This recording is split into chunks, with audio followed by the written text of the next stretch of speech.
नमस्कार दर्शकों, मैं अक्सा वहीद अंसारी और आप देख रहे हैं MNS न्यूज। देखते हैं आज की खास खबरें। विदर्भ में दाल मिलर्स के लिए खाद्य प्रसंस्करण की उभरती संभावनाएं। नागपुर विदर्भ इंडस्ट्रियल एसोसिएशन ने विदर्भ दाल मिलर्स एसोसिएशन और LIT एल्यूमिनी एसोसिएशन के सहयोग से 15 जून को VDMA हॉल नागपुर में विदर्भ में दाल मिलर्स के लिए उभरते खाद्य प्रसंस्करण संभावनाएं पर एक सेमिनार का आयोजन किया। सदर खाद्य प्रसंस्करण में उभरती प्रक्रियाओं पर केंद्रित था। विशेष रूप से दाल मिल उद्योग के मालिकों द्वारा उनके लिए मूल्य संवर्धन के माध्यम से दाल और डल रिजेक्ट के मूल्य संवर्धन को जानने के लिए और साथ ही दाल और अन्य फलों और सब्जियों का उपयोग करके अन्य खाद्य प्रसंस्करण के अवसरों के लिए आयोजित किया गया था। लीलाराम एंटरप्राइजेस के MD दिनेश गर्ग और लीलाराम एंटरप्राइजेस के CEO गौरव गर्ग को नई दिल्ली से इस डेमोन में प्रमुख खाद्य प्रसंस्करण सलाहकार और विशेषज्ञों के रूप में विशेषज्ञ संकाय के रूप में आमंत्रित किया गया था, ताकि संभावित खाद्य प्रसंस्करण अवसरों को साझा किया जा सके और उनके अनुभव और विभिन्न प्रकार के ज्ञान का लाभ उठाया जा सके। दिनेश मार्ग ने चना और भूसी का उपयोग करने के लिए विभिन्न विकल्पों को कवर किया। R&D के माध्यम से मूल्यवर्धन के लिए हरी दाल और दाल अस्वीकरण और इन दोनों से प्रोटीन निष्करण सहित उच्च मूल्य की वस्तुओं की खोज की।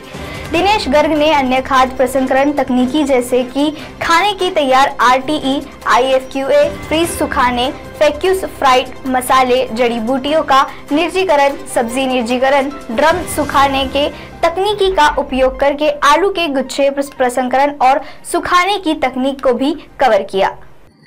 दाल मिल उद्योग के मालिकों द्वारा फ्रीज ड्राई RTI और वैक्यूम ड्राई के बहुत सारे नमूने भी साझा किए गए थे और कुछ फ्रीज ड्राई उत्पादों के पूर्ण गठन का वास्तविक प्रदर्शन और नमूना स्वाद मिलर्स के साथ किया गया था। उन्हें भविष्य में इन नए युग की प्रौद्योगिकियों और उत्पादों और दायरे से अवगत कराया गया। सत्र के दौरान VIA MSME फोरम के अध्यक्ष गिरीश देवघर ने MSME के तहत विदर्भ क्षेत्र के लिए प्रोत्साहन की पैकेजिंग योजना को भी साझा किया और दिनेश गर्ग द्वारा साझा किए गए विकल्पों से संबंधित नए प्रसंस्करण उद्यमों के लिए लाभ उठाया। इससे पहले भी भीमसेन जी गर्ग ने औपचारिक स्वागत नोट दिया और कहा कि पिछले सत्र के बाद दिनेश गर्ग ने मौजूदा दाल उद्योग से संबंधित नए उत्पादों के विचार दिए थे। दाल उद्योग के मालिकों की अगली पीढ़ी के पास अपने व्यवसायों के विविधीकरण के नए अवसर हैं।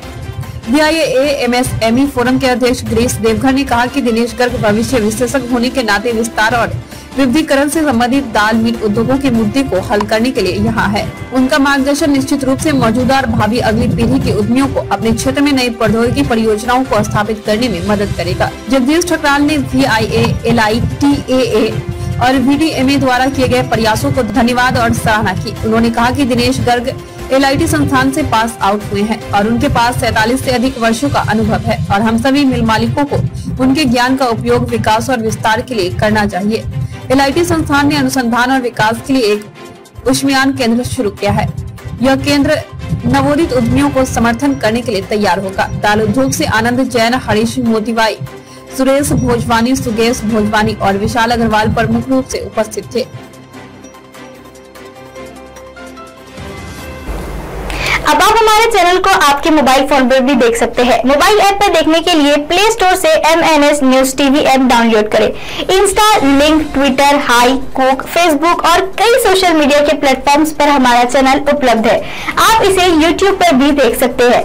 हमारे चैनल को लाइव देखने के लिए www.mnsnewstv.com पर आप जा सकते हैं। फिलहाल वक्त हो चला है दर्शकों ब्रेक का। ब्रेक से लौटने के बाद देखिएगा देश और दुनिया की तमाम खबरों को। बने रहे MNS न्यूज लाइव पर, क्योंकि सच जरूरी है।